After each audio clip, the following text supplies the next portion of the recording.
शाम का वक्त था। मनोहर शिव जी के मंदिर में शिव जी की पूजा में व्यस्त था। गांव के बाकी लोग भी वहां मौजूद थे।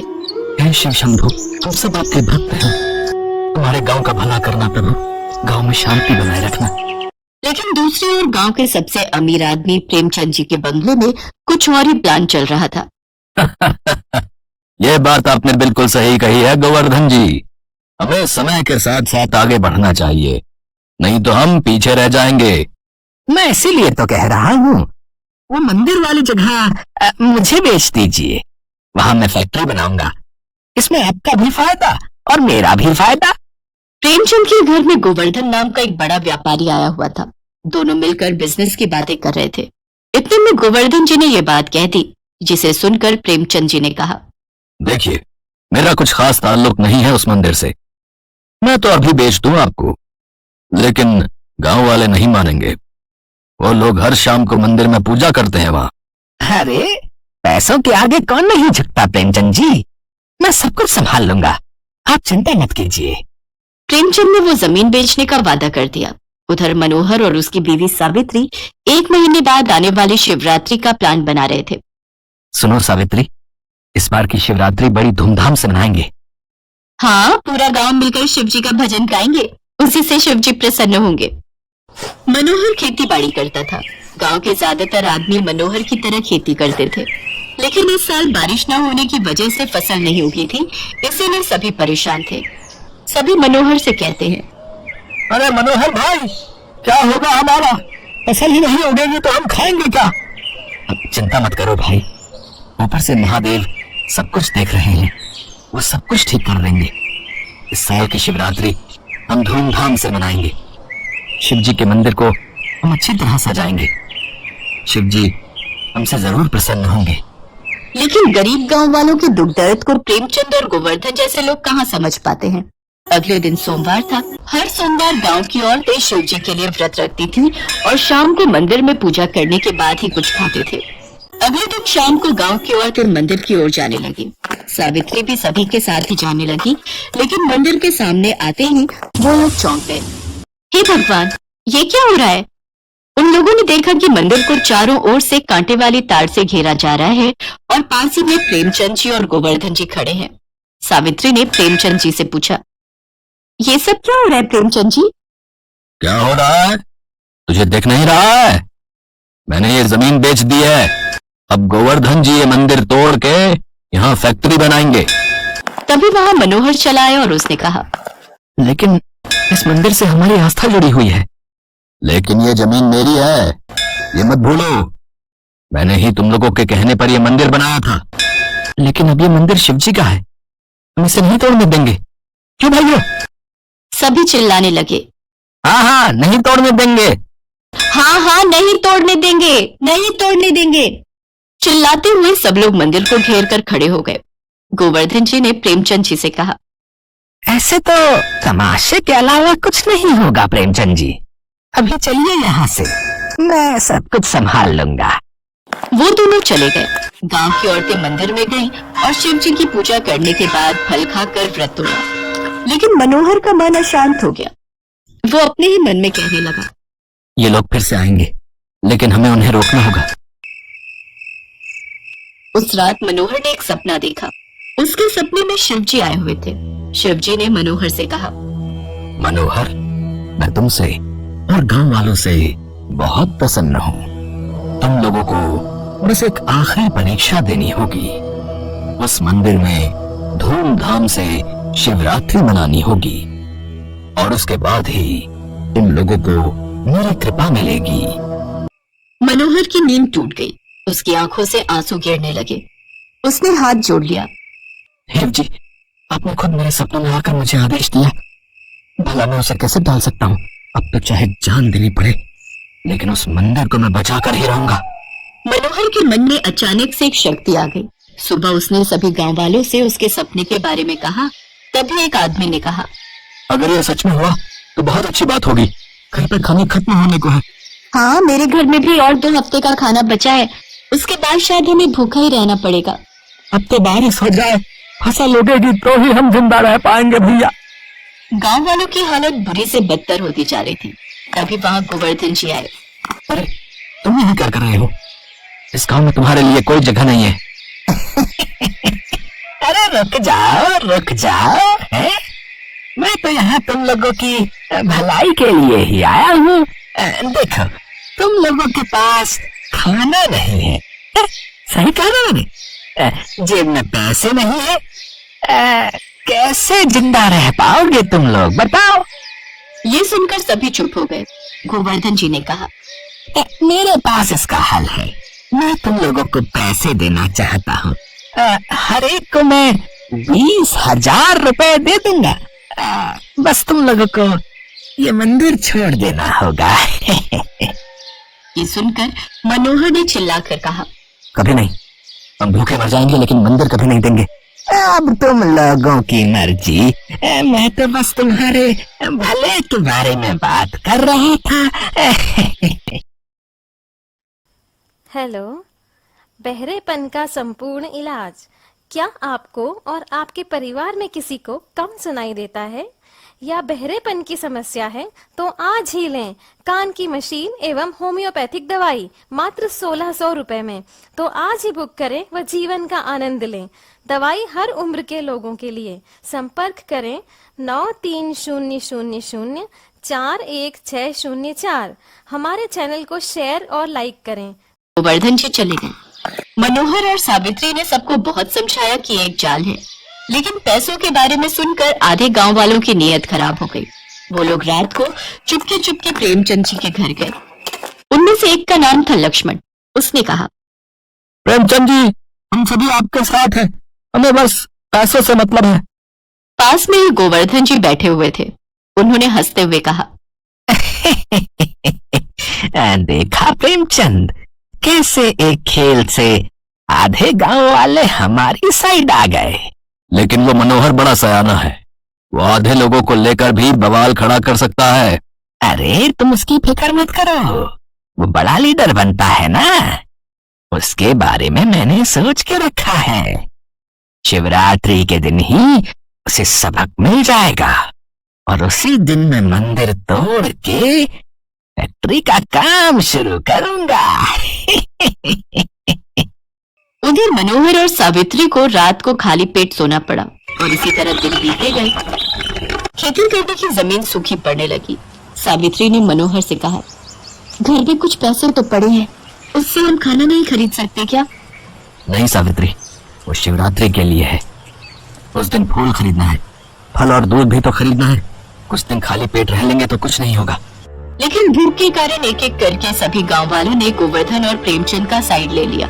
बस मनोहर और सावित्री अकेले शिवरात्रि का इंतजार करते रहे और आखिरकार वो दिन आ गया।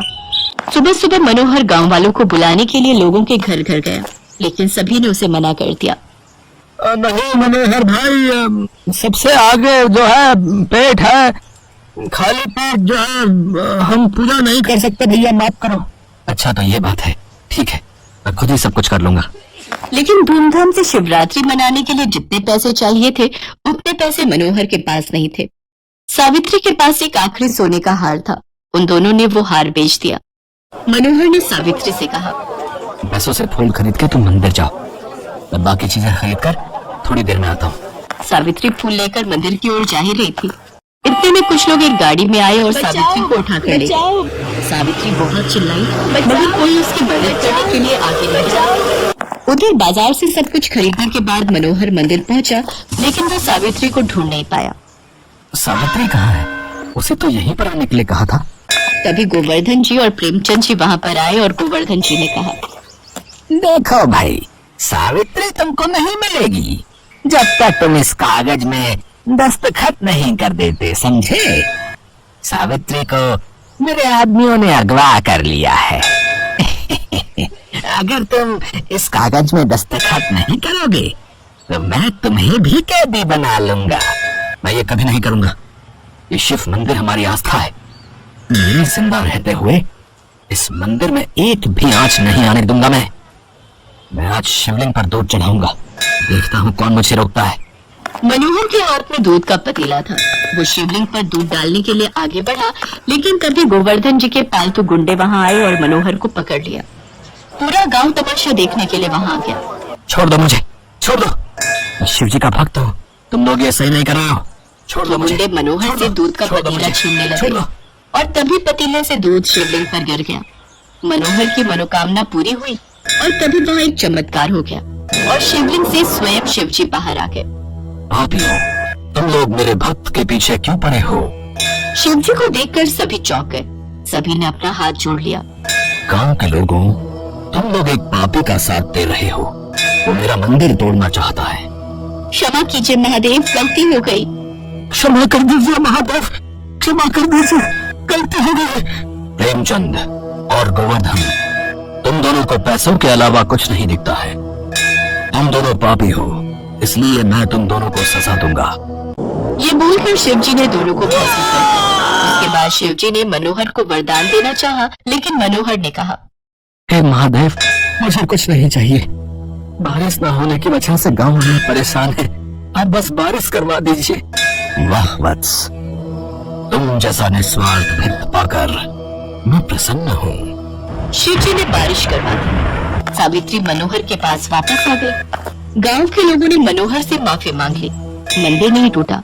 उसके बाद से दूर दूर से लोग उसी मंदिर में शिव जी की पूजा करने के लिए आने लगे और गांव वाले खुशी खुशी अपना जीवन बिताने लगे।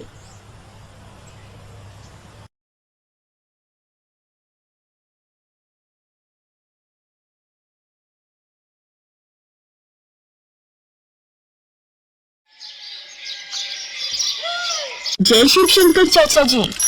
जय शिव शंकर कुमकुम बिटिया। जय शिव शंकर मौसी। जय शिव शंकर कुमकुम बिटिया, अपनी साइकिल दौड़ाती हुई कहाँ जा रही है? मौसी, शिव मंदिर जा रही हूँ। आज सोमवार है ना, तो भगवान भोलेनाथ का दूध से अभिषेक करूंगी और खीर का प्रसाद भी बनवाना है। मंदिर में दूध और चावल दे आई थी। पंडित जी राह देख रहे होंगे, खीर बनाने में उनकी मदद करूंगी। जीती रह बेटी, सचमुच कितनी प्यारी बच्ची है। भगवान शिव की कितनी पूजा करती है। इसके लिए अच्छा सा लड़का मिल जाए और इसकी शादी हो जाए तो इसके माता पिता की चिंता दूर हो जाएगी। कुमकुम एक पढ़ी लिखी संस्कारी लड़की थी। वो बचपन से ही भगवान शिव की बहुत पूजा करती थी। कुमकुम को ये संस्कार अपने माता पिता से ही मिले थे। ये लो ना, ये लो बापू खीर का प्रसाद। अच्छा, मैं राधा के घर जा रही हूँ। सुबह से उसने कितनी बार बुलावा भेज दिया। सुनो जी, कल कुमकुम की सहेली राधा की शादी में भी जाना है। कुमकुम अपनी सहेली के घर चली जाती है, पर उसके पिता का चेहरा उदास हो जाता है और वो फूट फूट कर रोने लगते हैं। सुनो जी, अगर आप ऐसे रो दोगे तो मुझे भी रोना आएगा। क्या आपको भगवान शिव पर भरोसा नहीं है? वो हमारी कुमकुम को कुछ नहीं होने देंगे। उन पर भरोसा रखो। कुमकुम का जन्म भगवान शिव के आशीर्वाद से ही हुआ था। फिर भला वो उसे कुछ कैसे होने देंगे? हम सब तो ईश्वर की संतान हैं। हमारी कुमकुम तो भगवान शिव की बेटी है। वो उनकी इतनी पूजा पाठ करती है तो वो उसे उसका फल अवश्य देंगे।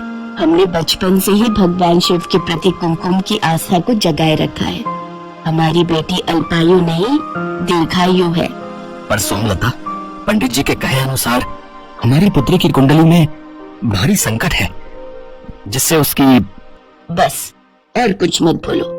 मुझे भगवान शिव पर पूरा विश्वास है कि वो हमारी कुमकुम को प्रत्येक संकट से बचाएंगे।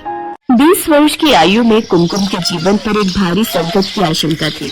कुमकुम की कुंडली में भी कुछ ऐसा ही लिखा था, जिस कारण उसके माता पिता सदैव चिंता में रहते थे। सब लोग राधा की शादी में पहुंचते हैं। मौसी जी, अब तो मेरी भी शादी हो रही है। आप कुमकुम के लिए भी एक अच्छा लड़का ढूंढकर इसे ब्याह दो। नहीं, मुझे शादी नहीं करनी। मैं अपने माँ बापू को छोड़कर कहीं नहीं जाऊंगी।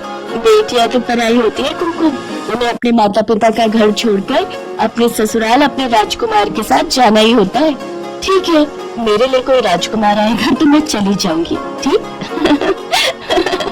इस बात पे बाहर खड़े सब लोग हंस लेते हैं और कुमकुम भी खूब हंसती है। कुमकुम की माँ अपनी बेटी के चेहरे पर शादी के लिए खुशी देख रही थी, पर कहीं न कहीं वही डर फिर से था। राधा की शादी हो जाती है। कुछ दिनों बाद गांव की एक बस अमरनाथ यात्रा पर जा रही थी। कुमकुम के माता पिता ने उसके चाचा चाची के साथ अमरनाथ यात्रा पर जाने की आज्ञा दी थी। 2 दिन बाद कुमकुम का जन्मदिन था। इसी हेलो हेलो, पाइल्स ऑपरेशन से मुक्ति पाना चाहते हैं या ऑपरेशन के बाद भी आपको बवासीर तकलीफ बनी हुई है, आपके लिए लेकर आए हैं दवाई द्वारा अचूक इलाज। उसकी तकलीफ के लिए कॉल करें। सभी प्रकार के पाइल्स, बवासीर, मस्से, सभी दूर से निराश व्यक्ति हमसे ज़रूर संपर्क करें। हमारा संपर्क नंबर 9300041604। हमारे चैनल को लाइक करें, सब्सक्राइब करें, जिससे हमारे चैनल की अपडेट आपको मिलती रहे। चिंता में उसके माता पिता भगवान भोलेनाथ का ध्यान कर रहे थे। उधर कुमकुम अपने चाचा चाची के साथ अमरनाथ की यात्रा के लिए चढ़ाई आरंभ करती है। हाँ कुमकुम, थोड़ा पहाड़ से किनारे से हटकर चलो। ठीक है चाचा। चाची जी, आपको ठंड तो नहीं लग रही? मेरे पास एक गर्म स्वेटर और है, दूं? हाँ दे ही दे। और कहीं चाय मिल जाए तो थोड़ी देर बैठकर चाय पी लेते हैं। ठीक है, तुम दोनों यहाँ बैठो, मैं सामने कैंप से चाय लाता हूँ। कुमकुम के चाचा चाय लेने के लिए चले जाते हैं। कुछ देर बाद वो आगे की यात्रा तय करते हैं। रात हो रही थी। कुमकुम के चाचा चाची और कुमकुम एक कैंप में रात गुजारने के लिए रुक गए। कुमकुम, जन्मदिन की ढेर सारी मुबारक। आज तुम्हारा जन्मदिन है और तुम पूरे 20 बरस की हो गई हो। जीती रहो बेटी, भगवान शिव तुम्हें लंबी आयु प्रदान करे।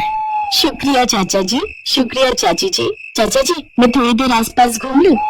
ठीक है बेटी, पर ज्यादा पहाड़ के किनारे पर मत जाना। कुमकुम आसपास का वातावरण देखने लगती है। अमरनाथ पर बसे पहाड़ बहुत सुंदर लग रहे थे। बर्फानी गुफा बस कुछ ही दूरी पर थी। कुमकुम ओम नमः शिवाय का जाप कर रही थी। हे शिव शंकर, आज आपके आशीर्वाद से मैं आपके परम धाम अमरनाथ की यात्रा कर रही हूँ। आज मेरे जन्मदिन पर मुझे आशीर्वाद दो भगवान। अगली सुबह कुमकुम और उसके चाचा चाची आगे का रास्ता तय करते हैं।